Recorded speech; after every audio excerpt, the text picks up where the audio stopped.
ये कहानी तालाब आजादपुर गांव की है। तालाब आजादपुर गांव केशव नगर राज्य का एक रहस्यमय हिस्सा था। यहाँ का तालाब हर अमावस की काली रात को सफेद किरणों से जगमगाता था और लोगों का विश्वास था कि अमावस की रात तालाब के पास कोई जाता है तो वह कभी लौटकर नहीं आता। कुछ लोग बोलते थे वहां कोई चुड़ैल रहती है और कुछ बोलते अमावस की रात को वहां जादुई चीज आती है। एक रात मुखिया उदय के छोटे भाई विनय ने तालाब के पास रुकने का फैसला किया, जबकि गांव का उसका दोस्त उसको रोकने की कोशिश कर रहा था। नहीं, हम जहां नहीं रुक सकते विनय, तुम मेरी बात सुनो। ये तालाब के बारे में गांव वाले कहते हैं कि इस तालाब के पास रात को रुकने वाले लोग कभी वापस नहीं लौटे। आज की रात यहां रुकना बिल्कुल भी सही नहीं है। अरे क्या बकवास करते हो तुम? ये सब गांव वालों की मनगढ़ंत कहानियां हैं। मैं मुखिया उदय का छोटा भाई विनय हूं। इन झूठी बातों से डरने वाला नहीं हूं। चलो तुम मेरा तंबू लगाओ। विनय के दोस्त ने उसको चारपाई लगा दी और खुद वहां से चला गया। रात गहरी हो गई और विनय सो गया। आधी रात को एकदम से तालाब से रोशनी निकलनी शुरू हो गई।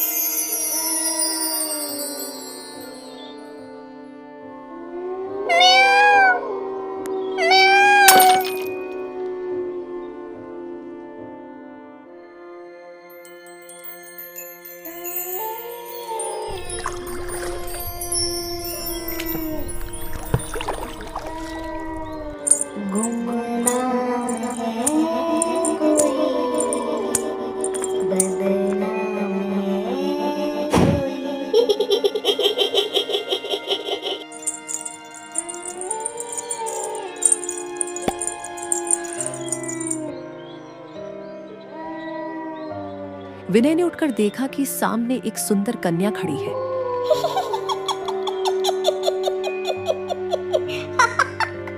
वो डरता डरता कन्या के पास गया। तुम कौन हो और इस जंगल में अकेली क्या कर रही हो? विनय के बोलने पर कन्या ने उसको कोई जवाब नहीं दिया और मुस्कुराते हुए तालाब में चलने लगी।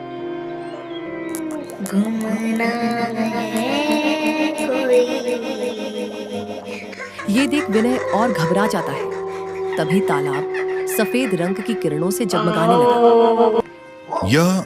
यह क्या हो रहा है? अगली सुबह विनय का दोस्त आया।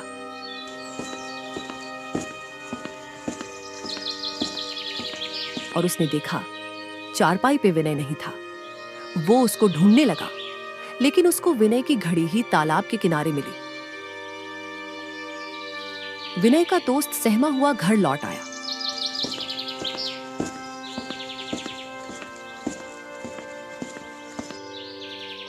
मुखिया जी, मुझे माफ कर दो। मैं आपके भाई विनय को नहीं बचा सका। विस्तार से बताओ आखिर क्या हुआ?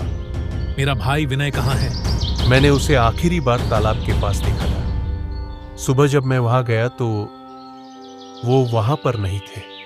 उसकी घड़ी तालाब के किनारे पड्ढी मिली। तुम सोते रहे और मेरे भाई का पता नहीं चला? आखिरकार रात में ऐसा क्या हो गया? तभी मुखिया उदय के घर में आजादपुर गांव का मुखिया लाला श्याम आ पहुंचा। मुखिया जी, मुझे क्षमा करें, लेकिन मुझे लगता है कि आपके भाई के गायब होने का कारण मैं जानता हूं। तो जल्दी से बताओ लाला श्याम, तुमने क्या देखा?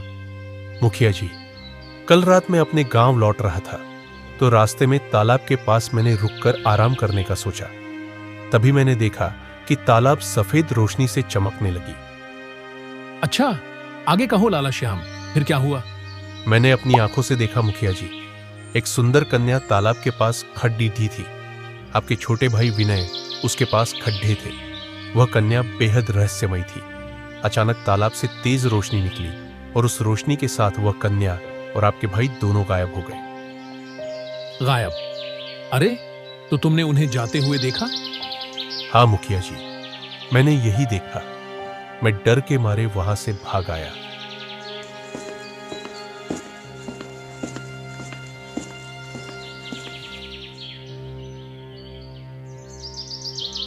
मुखिया उदय अपनी बूढ़ी अम्मा के पास चला गया। क्या हुआ बेटा, तुम्हारा चेहरा इतना परेशान क्यों है?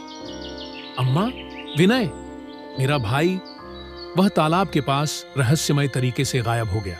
लाला श्याम कह रहा है उसने विनय को एक सुंदर कन्या के साथ देखा था और फिर दोनों सफेद रोशनी में गायब हो गए। यह क्या बात हुई? यह तो बहुत अजीब और डरावना है। तालाब की कहानियां क्या सच में कोई रहस्य छुपाती हैं? मैं खुद नहीं समझ पा रहा हूं। बेटा, मुझे याद है हमारे क्षेत्र की उत्तर दिशा में एक तपस्वी साधु नमन रहते हैं। वह बहुत ज्ञानी और दिव्य पुरुष हैं। तुम उनसे मिलकर इस रहस्य का समाधान पूछ सकते हो। तुम सही कह रही हो अम्मा, शायद वही हमारी मदद कर सकते हैं। मैं कल सुबह ही उनसे मिलने जाऊंगा।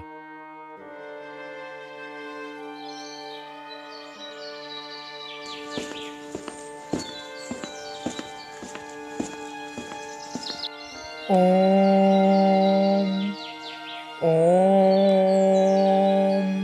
साधु महाराज की जय हो। मैं केशव नगर का मुखिया उदय हूं। मेरे छोटे भाई विनय का तालाब के पास रहस्यमय तरीके से गायब होना हमारे पूरे गांव के लिए चिंता का विषय बन गया है। कृपया मेरी मदद कीजिए। हे मुखिया जी, मैं सब कुछ सुन चुका। तुम्हारे भाई का गायब होना कोई साधारण घटना नहीं है। तालाब की सफेद किरणें और अमावस्या की रात का संबंध एक पुरानी रहस्यमय शक्ति से है। शक्ति? अब कौन सी शक्ति महाराज? क्या आप तालाब के रहस्य को जानते हैं? उस तालाब में एक नागिन रहती है।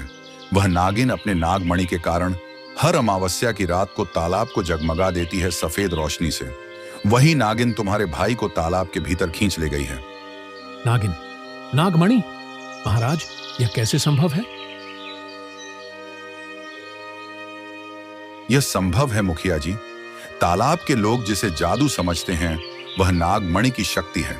तुम्हारे भाई ने उस नागिन को देखा होगा और नागिन ने उसे अपने मणि की रक्षा के लिए तालाब में खींच लिया। महाराज, मैं अपने भाई को बचाना चाहता हूं। मुझे बताइए, मैं क्या कर सकता हूं? लेकिन अभी समय नहीं आया है। कल मैं तुम्हारे घर आऊंगा और इस रहस्य को और विस्तार से समझाऊंगा। तब तक धैर्य रखो। मुखिया उदय वापस घर लौट गया।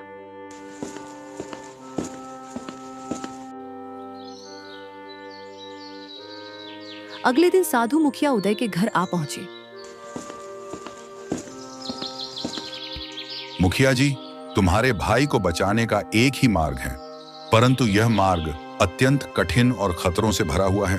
तालाब के भीतर नागिन का निवास है। वहां जाने के लिए एक ऐसे व्यक्ति की आवश्यकता है जिसका मन सोने की तरह शुद्ध हो, जो लालच क्या होता है ये जानता ही न हो और जिसकी वीरता अपार हो। ऐसा व्यक्ति? महाराज, हमारे क्षेत्र में ऐसा व्यक्ति मिलना तो बहुत कठिन होगा। हाँ, कठिन अवश्य है, पर असंभव नहीं है। आजादपुर में ही तुम्हें ऐसा व्यक्ति मिल सकता है। उसे ढूंढने का प्रयास करो।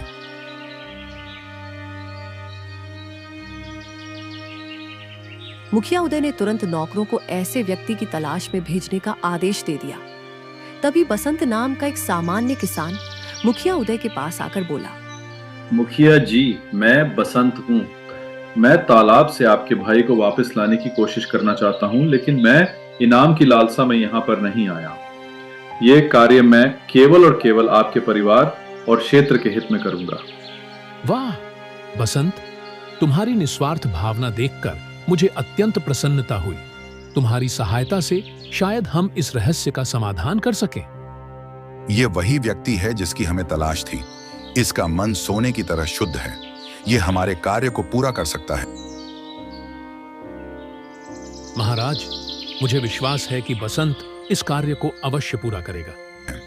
मुखिया जी, इसे मेरे साथ तालाब तक चलने का आदेश दीजिए। वहीं मैं इसे इसके कार्य की पूरी विधि समझाऊंगा।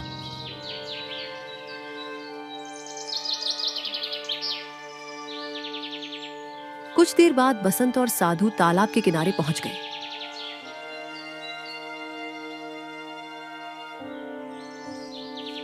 अब तुम्हें तालाब के अंदर प्रवेश करना होगा। तुम खुद को एक महल में पाओगे। महाराज, वो महल कैसा होगा और वहां मुझे क्या करना होगा? महल में तुम्हें एक मायावी व्यक्ति मिलेगा। उसके पास सफेद रोशनी से चमकता हुआ हीरा होगा। वह दरअसल नागमणि है। तुम्हें उस मणि को उठाना होगा और तुरंत अपनी आंखें बंद कर लेनी होगी। जब तुम ऐसा करोगे तो तुम्हारा शरीर वापस से तालाब के बाहर आ जाएगा।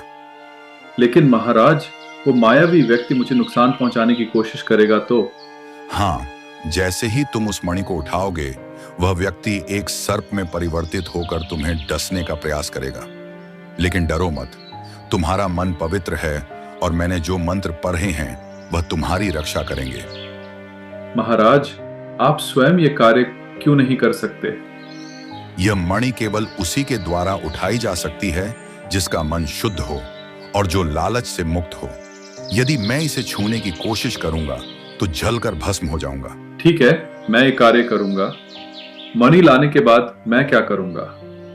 जैसे ही तुम मणि को लेकर बाहर आओगे, उसे तुम मुझे सौंप देना। मैं उस मणि के बल पर नागिन को वश में कर लूंगा और तालाब में गायब हुए सभी लोगों को वापस लाने में सफल हो जाऊंगा। चलो अब जाओ। बसंत तालाब में बिना डरे कूद गया। तालाब के भीतर घुसते ही उसने खुद को एक अद्भुत सुनहरे महल के भीतर पाया। उसने देखा कि एक अपाहिज व्यक्ति एक बढ़े सिंहासन पर बैठा था। उसके पास सफेद किरणों से चमकता हुआ एक हीरा रखा था। बसंत समझ गया कि यही नागमणि है। हाँ, ये हीरा ही नागमणि है। मुझे इसे उठाना होगा और यहाँ से निकलना होगा। तुम कौन हो और यहाँ कैसे आए? तुम्हें नहीं पता यहाँ आना मौत को बुलावा देने जैसा है? मैं यहाँ एक उद्देश्य के साथ आया हूँ। मुझे इस नागमणि को बाहर ले जाना है। मूर्ख, अगर तूने इस नागमणि को यहाँ से बाहर ले जाने की कोशिश की तो विनाश होगा। बसंत मणि की ओर बढ़ गया। जैसे ही उसने मणि को उठाया, अचानक वह व्यक्ति आधे मानव पर आधे सर्प में परिवर्तित हो गया। मूर्ख मानव, इस मणि को वापस रखो, मैं तुम्हें जीवित नहीं जाने दूंगा। लेकिन बसंत ने उस मणि को कस कर पकड़ कर अपनी आंखें बंद कर ली। अगले ही पल उसने अपने आप को तालाब के बाहर मौजूद पाया। बसंत ने तुरंत उस मणि को साधु महाराज को दे दी और बोला, साधु महाराज, आखिरकार मैंने नागमणि को हासिल कर लिया। अब कृपया आप विनय और अन्य लापता लोगों को तालाब से वापस लाने में मदद करिए। अरे मूर्ख, तुम्हें नहीं पता कि मैंने यह सारा नाटक केवल इस मणि को हासिल करने के लिए रचा था। इस मणि की ताकत अपार है। अब मैं इसका उपयोग अपने उद्देश्यों के लिए करूंगा। हट। इतना बोलकर साधु गायब हो गया। बसंत तुरंत मुखिया उदय के पास भागा और उन्हें पूरी घटना बताने लगा। वो साधु पाखंडी और लालची निकला। उसका खुद का मन पवित्र नहीं है, इसीलिए वो नहीं गया और हमने इस बात पर कभी गौर ही नहीं किया। तभी एक अद्भुत प्रकाश घर में फैल गया। सभी की नजरें प्रकाश की ओर चली गई। अचानक वहां एक सुंदर स्त्री प्रकट हो गई जो नागिन थी। हे मुखिया जी, वो साधु कोई साधु नहीं था। उसने इस मणि को पाने के लिए ये सारा खेल रचा।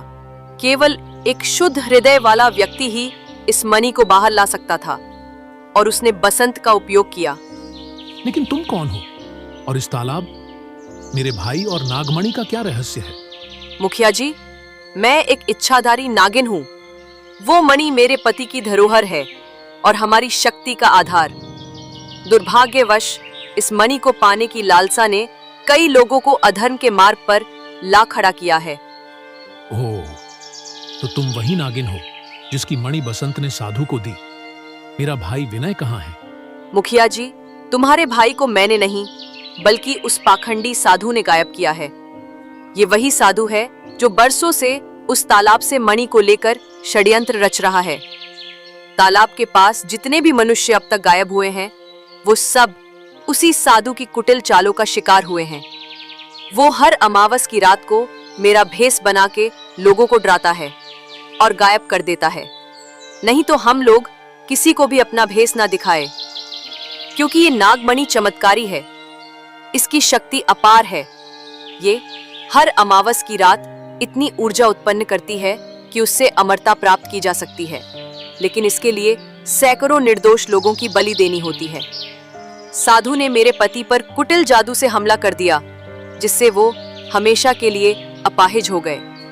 अब जब बसंत ने इसे साधु को सौंप दिया है, तो वो इसका उपयोग सैकड़ों मासूमों की बलि देकर अमर बनने के लिए करेगा। यह तो भयंकर अनर्थ हो गया। हमें क्या करना चाहिए? उस पाखंडी को रोकने और अपने भाई को बचाने के लिए हमें क्या करना होगा? हमें तुरंत उस साधु का पीछा करना होगा। वो इस समय एक गुफा में बलि की तैयारी कर रहा होगा। मैं तुम्हें वहां ले जा सकती हूँ, लेकिन ध्यान रखना वो बहुत शक्तिशाली है। मैं अपने भाई और गांव के लोगों को बचाने के लिए किसी भी हद तक जाऊंगा। बसंत, तुम मेरे साथ चलोगे? हाँ मुखिया जी, ये मेरा कर्तव्य है। ठीक है, चलो।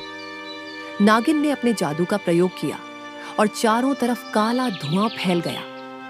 जब काला धुआं वहां से गायब हुआ तो नागिन, मुखिया उदय और बसंत वहां से गायब हो चुके थे। दूसरी तरफ गुफा के भीतर एक चबूतरे पर पाखंडी साधु बैठा हुआ था। उसके सामने नागमणि रखी हुई थी जो सफेद किरणों से चमक रही थी। साधु मंत्र पुरो रहा था। गुफा के कोने में मुखिया उदय का भाई विनय और अन्य बंधक रस्सियों से झकदे हुए थे। अचानक वहां पर काला धुआं फैल गया और मुखिया उदय, बसंत और इच्छाधारी नागिन वहां पर प्रकट हो गए। अरे तुम लोग यहाँ कैसे आ गए? खासकर तुम बसंत। पाखंडी साधु, तुम्हारे पापों का अंत अब निकट है। मेरी प्रजा और मेरे भाई को कष्ट देने का तुम्हें दंड मिलेगा। अरे ओ मूर्ख मुखिया जी, तुम्हें क्या लगता है कि ये इच्छाधारी नागिन मुझे रोक लेगी? इस नागमणि पर अब मेरा अधिकार है।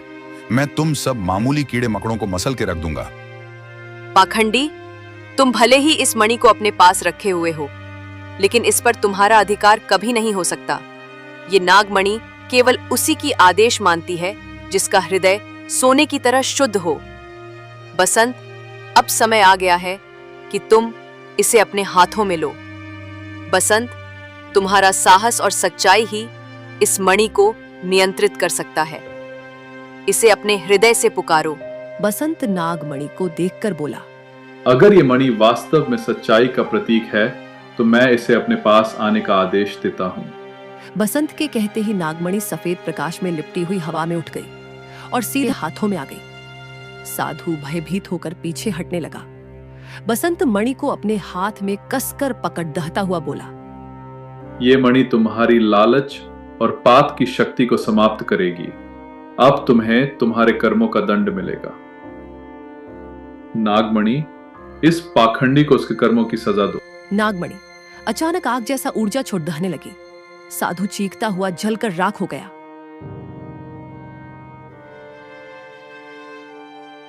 इच्छाधारी नागिन ने मुस्कुराते हुए मणि को बसंत से ले ली। इच्छाधारी नागिन ने मंत्र पढ़ाकर सभी बंधकों को मुक्त कर दिया।